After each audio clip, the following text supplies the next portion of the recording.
Les affaires juives allaient de mal en pis. Les travaux s'achevaient à Jérusalem malgré l'opposition violente des groupements zélotes. Un certain nombre d'erreurs furent commises, réparables en elles-mêmes, mais dont les fauteurs de troubles surent vite profiter. La 10e légion expéditionnaire a pour emblème un sanglier. On en plaça l'enseigne aux portes de la ville, comme c'est l'usage. La populace, peu habituée aux simulacres peints ou sculptés dont la prive depuis des siècles une superstition fort défavorable au progrès des arts, prit cette image pour celle d'un porc et vit dans ce petit fait une insulte aux mœurs d'Israël. Les fêtes du Nouvel An juif, célébrées à grand renfort de trompettes et de cornes de bélier, donnaient lieu chaque année à des rixes sanglantes. Nos autorités interdirent la lecture publique d'un certain récit légendaire consacré aux exploits d'une héroïne juive qui serait devenue, sous un nom d'emprunt, la concubine d'un roi de Perse et aurait fait massacrer sauvagement les ennemis du peuple méprisé et persécuté dont elle sortait. Les rabbins s'arrangèrent pour lire de nuit ce que le gouverneur Tineius Rufus leur interdisait de lire de jour. Cette féroce histoire, où les Perses et les Juifs rivalisaient d'atrocités, excitait jusqu'à la folie la rage nationale des Zélotes. Enfin, ce même Tineius Rufus, homme par ailleurs fort sage et qui n'était pas sans s'intéresser aux fables et aux traditions d'Israël, décida d'étendre à la circoncision, pratique juive, les pénalités sévères de la loi que j'avais récemment promulguée contre la castration, et qui visait surtout les sévices perpétrés sur de jeunes esclaves dans un but de lucre ou de débauche. Il espérait oblitérer ainsi l'un des signes par lesquels Israël prétend se distinguer du reste du genre humain.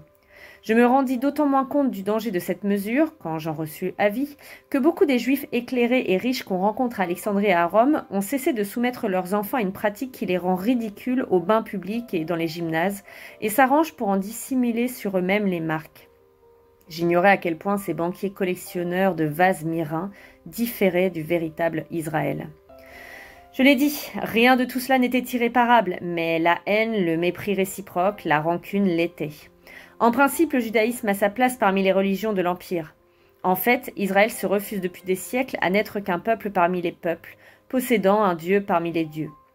Les Daces les plus sauvages n'ignorent pas que leurs almoxis s'appellent Jupiter à Rome. Le Baal punique du mont Cassius s'est identifié sans peine au père qui tient en main la victoire et dont la sagesse est née. Les Égyptiens, pourtant si vains de leurs fables 10 fois séculaires, consentent à voir dans Osiris un Bacchus chargé d'attributs funèbres. L'âpre Mithra se sait frère d'Apollon. Aucun peuple, sauf Israël, n'a l'arrogance d'enfermer la vérité tout entière dans les limites étroites d'une seule conception divine, insultant ainsi à la multiplicité du Dieu qui contient tout. Aucun autre Dieu n'a inspiré à ses adorateurs le mépris et la haine de ceux qui prient à de différents autels. Je n'en tenais que davantage à faire de Jérusalem une ville comme les autres, où plusieurs races et plusieurs cultes pourraient exister en paix. J'oubliais trop que, dans tout combat entre le fanatisme et le sens commun, ce dernier a rarement le dessus. L'ouverture d'écoles où s'enseignaient les lettres grecques scandalisa le clergé de la vieille ville. Le rabbin Joshua, homme agréable et instruit, avec qui j'avais assez souvent causé à Athènes, mais qui s'efforçait de se faire pardonner par son peuple sa culture étrangère et ses relations avec nous, ordonna à ses disciples de ne s'adonner à ces études profanes que s'ils trouvaient à leur consacrer 1 heure qui n'appartiendrait ni au jour ni à la nuit, puisque la loi juive doit être étudiée nuit et jour. Ismaël, membre important du Sanhédrin, et qui passait pour rallier à la cause de Rome, laissa mourir son neveu Ben Dama plutôt que d'accepter les services du chirurgien grec que lui avait envoyé Tineius Rufus. Tandis qu'à Tibur on cherchait encore des moyens de concilier les esprits sans paraître céder aux exigences des fanatiques, le pire l'emporta en Orient. Un coup de main zélote réussi à Jérusalem. Un aventurier sortit de la Ligue du peuple, un nommé Simon, qui se faisait appeler Bar Korba, le fils de l'étoile. Il joua dans cette révolte le rôle de brandon enduit de bitume ou de miroir ardent. Je ne puis juger ce Simon que par ouï-dire. Je ne l'ai vu qu'une fois face à face, le jour où un centurion m'apporta sa tête coupée. Mais je suis disposée à lui reconnaître cette part de génie qu'il faut toujours pour s'élever si vite et si haut dans les affaires humaines. On ne s'impose pas ainsi sans posséder au moins quelque habileté grossière. Les Juifs modérés ont été les premiers à accuser ce prétendu fils de l'étoile de fourberie et d'imposture. Je crois plutôt que cet esprit inculte était de ceux qui se prennent à leurs propres mensonges et que le fanatisme chez lui allait de pair avec la ruse. Simon se fit passer pour le héros sur lequel le peuple juif compte depuis des siècles pour assouvir ses ambitions et ses haines. Ce démagogue se proclama Messie et roi d'Israël. L'antique Akiba, à qui la tête tournait, promena par la bride dans les rues de Jérusalem le cheval de l'aventurier. Le grand prêtre Éléazar redédia le temple prétendu souillé depuis que des visiteurs non circoncis en avaient franchi le seuil.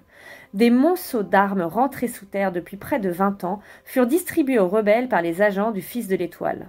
Il en alla de même des pièces défectueuses fabriquées à dessein depuis des années dans nos arsenaux par les ouvriers juifs et que refusait notre intendance.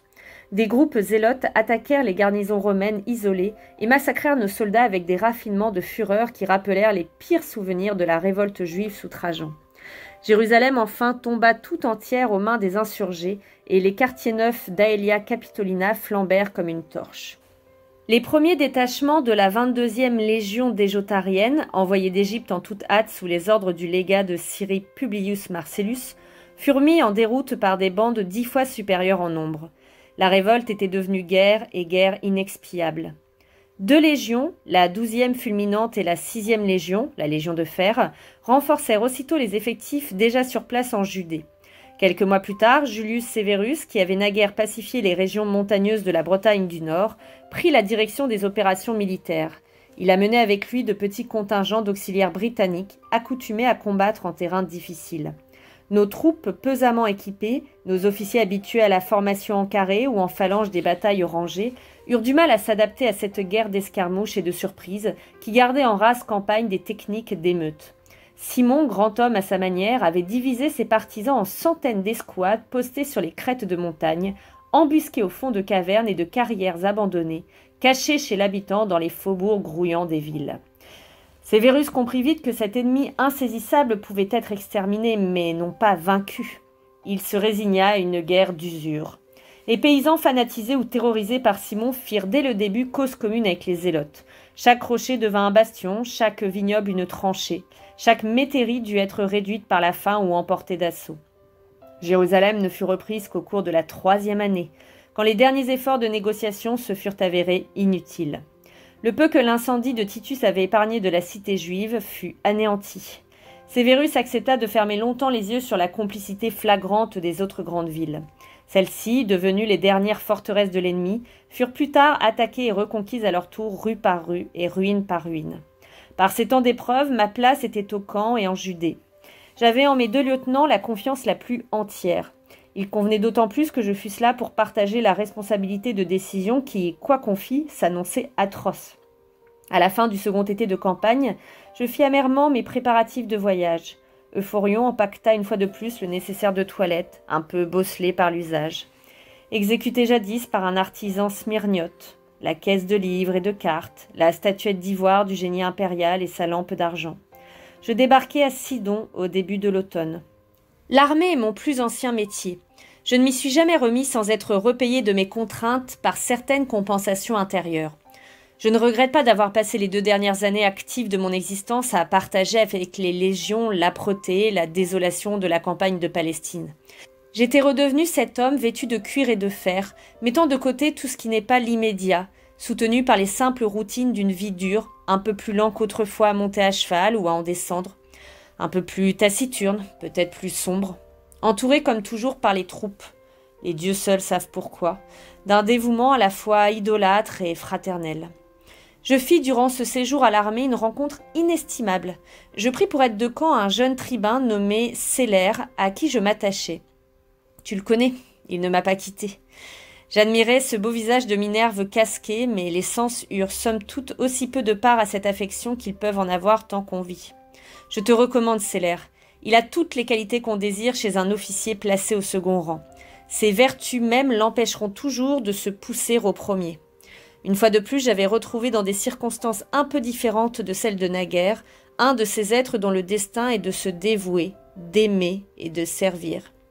Depuis que je le connais, Célère n'a pas eu une pensée qui ne soit pour mon confort ou ma sécurité. Je m'appuie encore à cette ferme épaule.